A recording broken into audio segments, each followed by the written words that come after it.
اور وزیر کو بلانے کے بعد میں اس کے سر کے اوپر بھی آرا کو رکھتا ہے، اس کے بھی 2 ٹکڑے ہو گئے۔ جب اس کے 2 ٹکڑے ہو جاتے ہیں اب راہب کے بچے کی باری آتی، اس بچے کی باری آتی ہے، یعنی وزیر کے بچے کی باری آئی۔ وزیر کے بچے کے سر کے اوپر بھی وہ آرا رکھا جاتا ہے، بچے کی بھی 2 ٹکڑے کر دیے۔ اللہ اکبر، کیسا منظر ہوگا، کیسے نگاہوں نے اس منظر کو دیکھا ہوگا، کیسی نگاہوں نے اس منظر کو دیکھا ہوگا۔ جب لوگوں نے دیکھا تھا اور دیکھنے کے بعد سب کی روحیں کانپ اٹھی تھی کہ کسی انسان کو جو ہے اس کے سر سے سر کے اوپر آرا چلایا جا رہا ہو اور اس کے 2 ٹکڑے کر دیے جا رہے ہو۔ آج کل کا اگر کوئی مسلمان ہوتا تو اپنے دین سے پھر جاتا، لیکن قربان جائیے اس بچے کے اوپر، اس بچے نے پھر بھی اعلان کہا تھا، اے بادشاہ سن، جس طریقے سے تو نے راہب کو 2 ٹکڑے کر دیے ہیں، جس طریقے سے تو نے اس کے 2 ٹکڑے کر دیے ہیں، اسی طریقے سے اگر تو میرے جسم کے 1000 ٹکڑے کر دے تو 1000 ٹکڑوں سے بھی صرف ایک ہی صدا آئے گی کہ اللہ ایک ہے، خدا ایک ہے،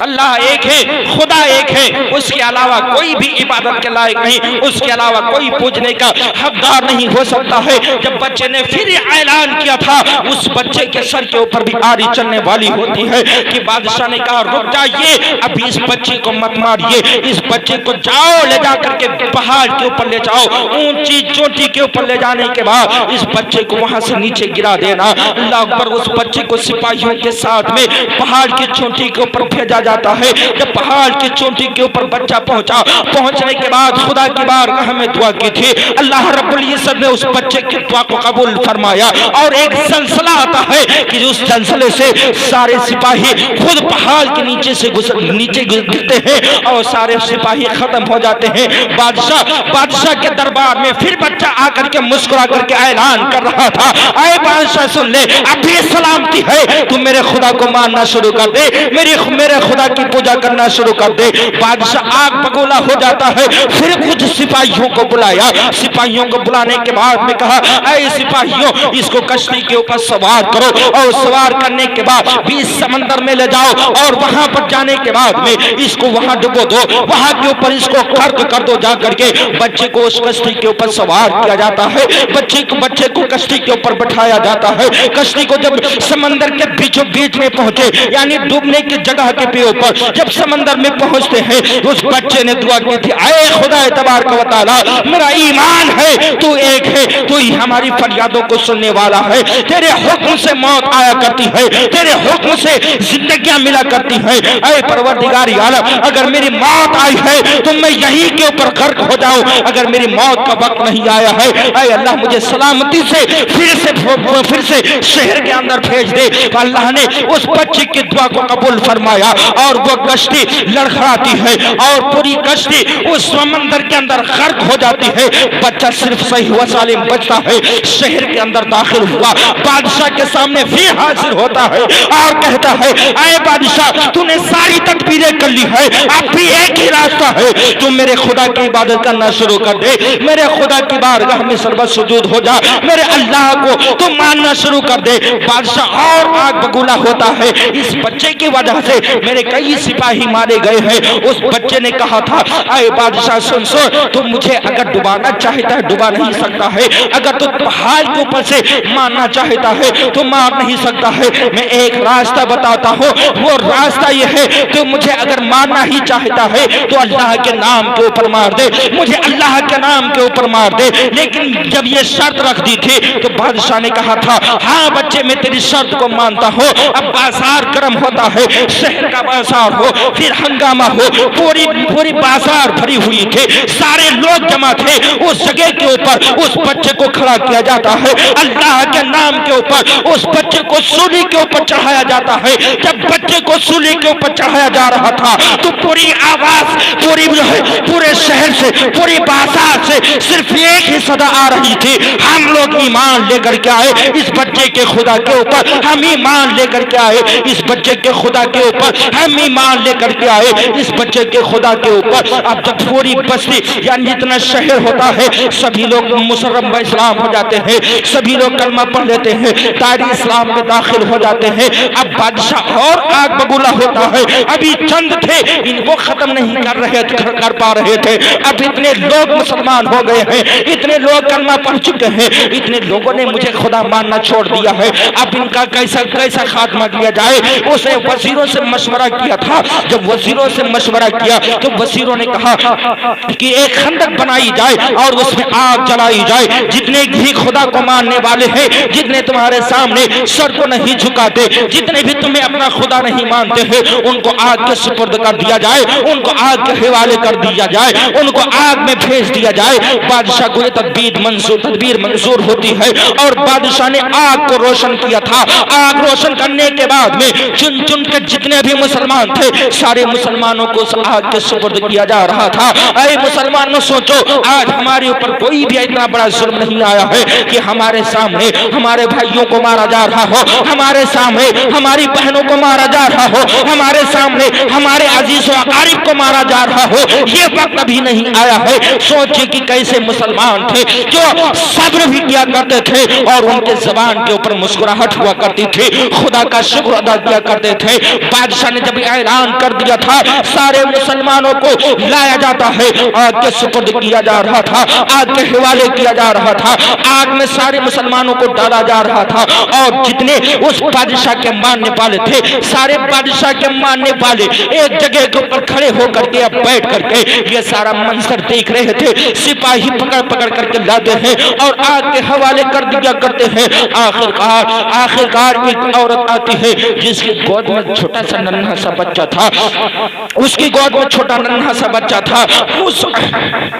اس عورت نے جب اپنے بچے کے چہرے کو دیکھا، دیکھنے کے بعد میں اس کا دل تھوڑا کمزور پڑ جاتا ہے، اس بچے کی وجہ سے اس کے قدم تھوڑا پیچھے کو ہٹنا شروع ہو جاتے ہیں۔ ارے اللہ نے اس بچے کو زبان عطا فرمائی اور بچے نے کہا تھا اے امی جان گھبرانے کی ضرورت نہیں ہے، پریشان ہونے کی ضرورت نہیں ہے، ارے صبر کرنا، ہم حق پر ہے، ہمارا خدا ایک ہے، ہمارا خدا حق ہے۔ جیسے اس عورت نے اپنے دودھ پیتے بچے کی آواز کو سنا تھا فوراً آگ میں چھلانگ لگا دیا تھا، آگ میں کود جاتی ہے اور کہتے ہوئے زمانے کو دس دیتے ہوئے جا رہی تھی اے زمانے والوں، جب جان کی باری آئے جان بھی دے دینا، اولاد کی باری آئے اولاد کو بھی دے دینا، لیکن دین اسلام کے اوپر آنچ مت آنے دینا، دین اسلام سے مت پھر جانا۔ اب ان کا عذاب کیا ہوتا ہے، اللہ کو ان کے اوپر وہ جو مظلوم تھے ترس آتا ہے اور اللہ نے ایسا عذاب ان کے اوپر نازل فرمایا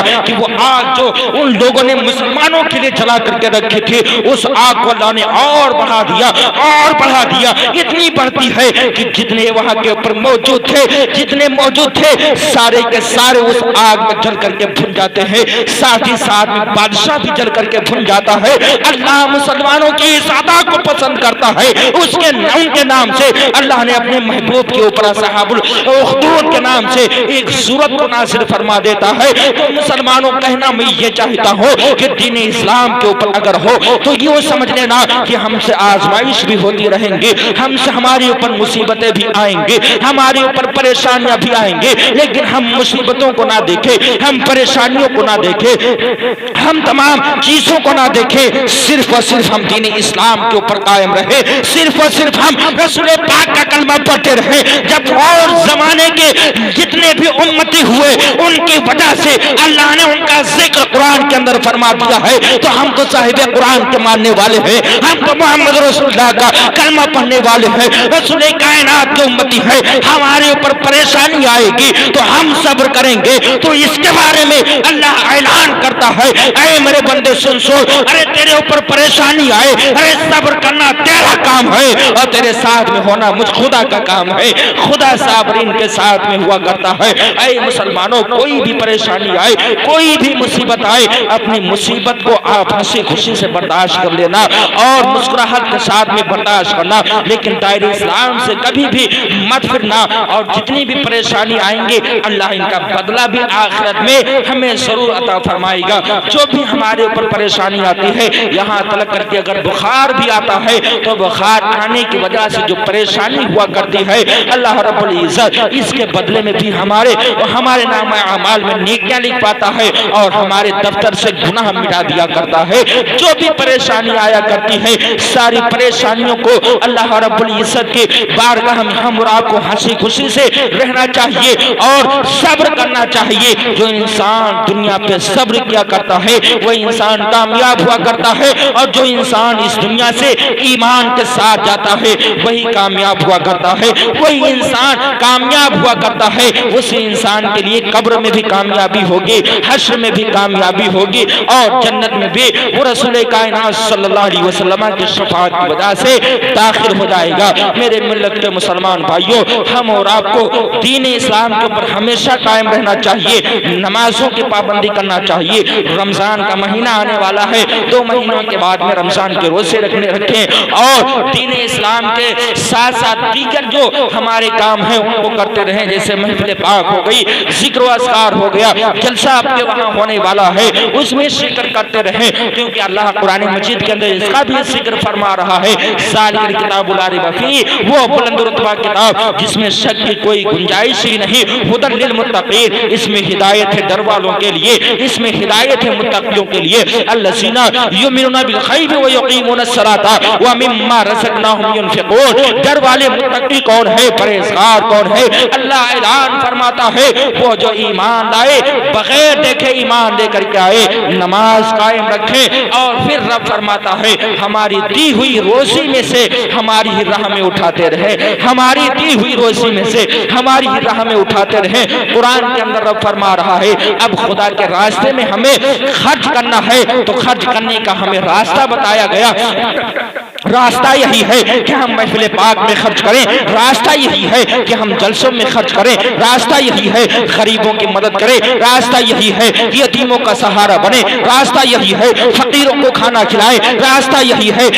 دین اسلام کے اوپر جتنا ہم خرچ کریں، مسجد مدرسے میں خرچ کرتے رہے، ہمارا کام ہوگا خرچ کرنا، اور اللہ کا ثواب، اللہ رب العزت اس کا ثواب ہمیں عطا فرمائے گا، اور اللہ اگر اسی ایک نیکی سے خوش ہو گیا تو انشاءاللہ ہماری مغفرت بھی ہو جائے گی، اللہ ہماری بخشش بھی فرما دے گا۔ اے میرے مسلمان بھائیوں، اسی لیے میں زیادہ تر کہا کرتا ہوں کہ اپنے اعمالوں کو سدھارنے کی ضرورت ہے، اپنے دل کو صاف کیجئے۔ حدیث مصطفیٰ ہے، رسول کائنات صلی اللہ علیہ وسلم ارشاد فرماتے ہیں کہ دل جن کے کالے، دل جن کے گندے ہو گئے ہوں، دل جن کے میلے ہو گئے ہوں، جن کے دلوں کے اوپر غبار آ گیا ہو، ان کو صاف کرنے کی ضرورت ہے۔ وہ صاف کیسے ہوں گے؟ اللہ کے رسول ارشاد فرماتے ہیں قرآن کی تلاوت سے دل صاف ہو جایا کرتے ہیں۔ قرآن کی تلاوت کریں، کلام اللہ کی تلاوت کرتے رہیں، کلام اللہ کی تلاوت نہیں کر سکتے تو کلام اللہ کو سنتے رہیں، قرآن مجید کو سنتے رہیں، ذکر و اذکار کو سنتے رہیں، ذکر و اذکار کو ہم سنتے رہیں گے،